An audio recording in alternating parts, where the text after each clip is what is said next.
ये निश्चित रूप से एक बड़ा संयोग है कि 13वीं विधानसभा का ये अंतिम सत्र आज 13 अगस्त को समाप्त हुआ है। और मैं सबसे पहले तो हिमाचल प्रदेश की जनता का धन्यवाद करता हूं कि उनका सहयोग, समर्थन, उनका मार्गदर्शन सदैव मिलता रहा हिमाचल प्रदेश में सरकार के बनाने के बाद सरकार के संचालन में। और उसके साथ साथ में हिमाचल प्रदेश के सभी माननीय विधायकों का भी धन्यवाद करता हूं, मंत्रीगण का भी धन्यवाद करता हूं। विधायक चाहे सत्ता पक्ष हैं, विपक्ष हैं, सभी लोगों का एक वैल्यूएबल कंट्रीब्यूशन जो है उसमें विधानसभा में रहता है और किया। स्वाभाविक रूप से जो हमने एक प्रयत्न किया है कि इस हिमाचल प्रदेश में अपने कार्यकाल में कुछ चीजें इस प्रकार से करने की कोशिश करें जो हिमाचल की संस्कृति, हिमाचल के संस्कार, अगर हम देवभूमि हिमाचल प्रदेश को कहते हैं तो उसके अनुरूप हम कार्य में अपने उन चीजों को भी जोड़ें, उन चीजों के साथ आगे बढ़ें। इसलिए हमने हिमाचल प्रदेश में आपने देखा होगा कि जो एक नई परिस्थितियां बन रही थी, कई वर्षों से हम देख रहे थे हिमाचल प्रदेश में कि बदले की भावना से, प्रतिशोध की भावना से कुछ चीजें होती थी, बहुत ज्यादा नहीं होती थी लेकिन फिर भी होती थी। हमने उन सारी चीजों पर रोकने की कोशिश की और हिमाचल प्रदेश सब मिलकर के हम आगे बढ़े, उसमें हम काफी हद तक सफल हुए। हिमाचल प्रदेश के हर क्षेत्र का विकास हो उस दृष्टि से हमने प्रयत्न किया। नए इनिशिएटिव हिमाचल प्रदेश में लेकर के हम आगे बढ़कर के काम करें, गरीब के करीब रह करके काम करने की एक पद्धति हमने डेवलप की और उस पद्धति के अनुरूप मैं कह सकता हूं कि हमने अपनी ओर से जो परिस्थितियां, जो संसाधन हमारे पास उपलब्ध थे, गरीब आदमी की मदद करने की विभिन्न योजनाओं के माध्यम से कोशिश की है, उसमें हम सफल भी हुए।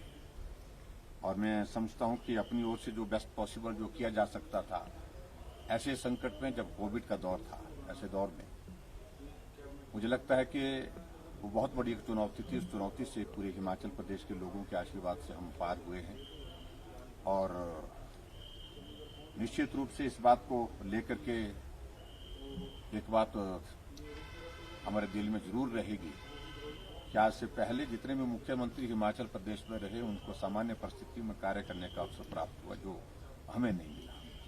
चुनौतियों का दौर, कठिन परिस्थितियों का दौर और जीवन जब संकट में हो जाता तो आदमी बहुत परेशानी में होता है। तो ऐसे में कोविड के उस दौर ने हमें कामकाज में बाधित भी किया, प्रभावित भी किया, लेकिन फिर भी उस दौर से हिमाचल प्रदेश के सभी भाई और बहनों के आशीर्वाद से हम उसमें पार हुए हैं।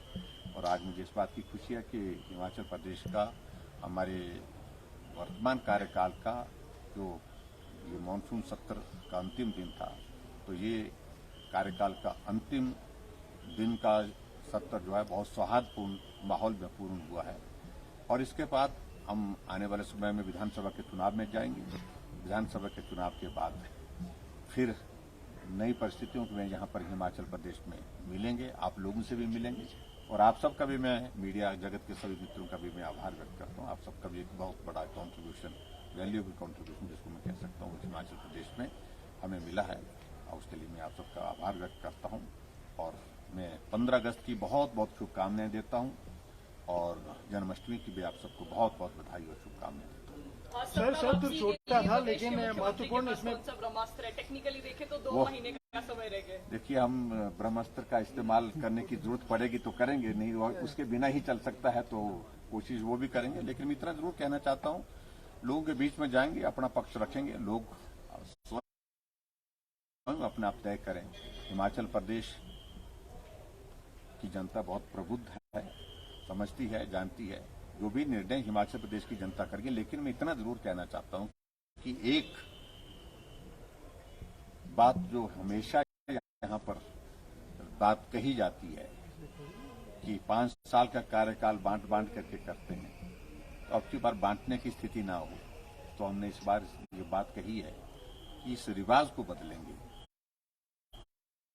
और इस रिवाज को निश्चित रूप से बदलेंगे। आदरणीय प्रधानमंत्री जी का हिमाचल के साथ बहुत स्नेह है, एक दिल का रिश्ता है। हिमाचल की प्रगति के लिए उनका एक बहुत बड़ा योगदान रहा है और उनके आशीर्वाद से, उनके मार्गदर्शन से और हिमाचल प्रदेश की जनता के शुभकामनाओं से, उनके आशीर्वाद से हिमाचल प्रदेश में फिर भारतीय जनता पार्टी की सरकार बनाएंगे, ऐसा मैं दावे के साथ कह सकता हूं। मुझे पूरा विश्वास है। सर, विपक्ष के कुछ नेता अपने बयानों में संपर्क की बात निरंतर कर रहे हैं। मुख्यमंत्री ने भी क्या कुछ नेताओं से संपर्क साधा है? बहुत जल्दी आपको उसका परिणाम दिखेगा। सर, महत्वपूर्ण विधेयक आए हैं सत्र के बीच में। धर्म की स्वतंत्रता को लेकर पहले भी कानून बने हैं, यहाँ इसमें संशोधन किया गया। इसमें ऐसी क्या जरूरत आन पड़ी थी कि इसको दोबारा इसमें कुछ परिवर्तन लाने पड़े? और आपने कुछ जिक्र भी किया है। सभी धर्मों के प्रति मेरा सम्मान है, लेकिन उसके बावजूद धर्म आस्था का विषय होना चाहिए और धर्म विश्वास का विषय होना चाहिए।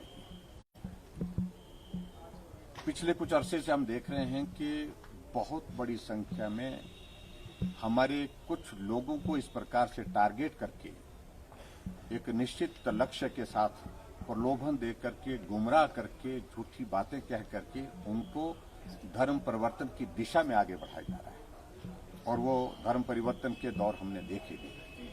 मुझे लगता है कि ये उचित नहीं है। कोई स्वतः अपनी इच्छा से जाना चाहता है, परिवर्तन करना चाहता है, उसमें संविधान में व्यवस्था है, उसमें किसी प्रकार की कोई आपत्ति हमको नहीं। लेकिन छल कपट से, प्रलोभन दे करके, गुमराह करके धर्म परिवर्तन की इस प्रक्रिया को रोकने की आवश्यकता है। और इसलिए हमने ये अब की बार जो ये बिल लाया, अमेंडमेंट लाई, विशेष तौर से 2006 में पहले लाया गया था, लेकिन उसमें बहुत कम प्रावधान थे, सख्ती नहीं थी और उसमें हमने महसूस किया कि इसमें और ज्यादा उसको थोड़ा स्ट्रिंजेंट रहना चाहिए, मजबूत करना चाहिए, थोड़ा उसको कठोर बनाना चाहिए। तो 2019 में हमारी सरकार बनने के बाद मैंने फिर विधानसभा में लाकर के उसमें अमेंडमेंट किया और आज हमने एक और अमेंडमेंट, कुछ और अमेंडमेंट उसमें की है और उन अमेंडमेंट्स के हिसाब से मैं कह सकता हूं कि संभवतः पूरे देश भर में वो प्रोविजन जो आज हमने जोड़े हैं किसी राज्य में नहीं होंगे। बहुत सख्त करने की कोशिश की है और उसका परिणाम आने वाले समय में मैं समझता हूं कि अच्छा परिणाम रहेगा जो सबको देखने को मिलेगा। सर, क्लॉज 7 की बात कर रहे हैं, उसमें ये विपक्षी सदस्यों ने भी कहा है संविधान में जो राइट दिए हैं एससी वर्ग को, उसको छीन रही है सरकार। और अनुसूचित जाति के वर्ग के लिए हमारा पूरा सम्मान है और उनके लिए उसमें इस तरह की कोई प्रावधान कॉन्स्टिट्यूशन में, अगर आपने जो जिसका मैंने जिक्र किया है, जो कॉन्स्टिट्यूशन में ऑलरेडी जो प्रोविजन है, उस प्रोविजन का मैंने रेफरेंस किया है, उसमें प्रावधान है, उसमें किसी प्रकार से किसी वर्ग को इस प्रकार से इस तरह की बात नहीं कही गई है। और खास तौर से कोई व्यक्ति अपना धर्म छोड़ करके दूसरे धर्म जाते हैं और दूसरे धर्म में जहां कोई क्रिश्चियन बनता है वहां पर वो कहते हैं कि हमारे यहाँ पर जाति पाति नहीं है, और दूसरे धर्म में जाते हैं तो वहां पर वो भी बोलते हैं हमारे भी यहाँ पर जाति पाति नहीं है। अगर जाति पाति अगर हिंदू धर्म में अगर मानी जाती है, इस बात को लेकर के मैं सिर्फ इतना ही कहना चाह रहा हूं कि उस सारे प्रोविजन में किसी जाति के खिलाफ कोई विषय नहीं है। सिर्फ एक ही बात है कि अगर कोई धर्म परिवर्तित कर रहा है और उस जाति के अनुरूप उसको कोई लाभ अगर मिलता है तो उस जाति के छोड़ने के बाद दूसरे धर्म में प्रवेश करने के पश्चात जो डिक्लेरेशन का जिक्र है तो उसमें स्वतः उसको जिक्र करना होगा कि मैं धर्म छोड़ करके जा रहा हूं, तो उसके लिए मेरी पात्रता नहीं रहेगी। मौजूदा सरकार का ये अंतिम सत्र जो है वो विधानसभा का रहा है और वहीं अगर देखें तो क्या विपक्ष को सरकार अपने जवाब से संतुष्ट कर पाई है? ये तो आप लोग तय करेंगे, लेकिन हमने पूरा संतुष्ट करने की कोशिश की है और मैं दावे के साथ कह सकता हूं अविश्वास प्रस्ताव, नियम 67 के अंतर्गत चर्चा, ये तमाम चर्चाएं बहुत कम होती हैं विधानसभा, हमने अलाउ की है और अलाउ करने के साथ साथ में हमने विपक्ष को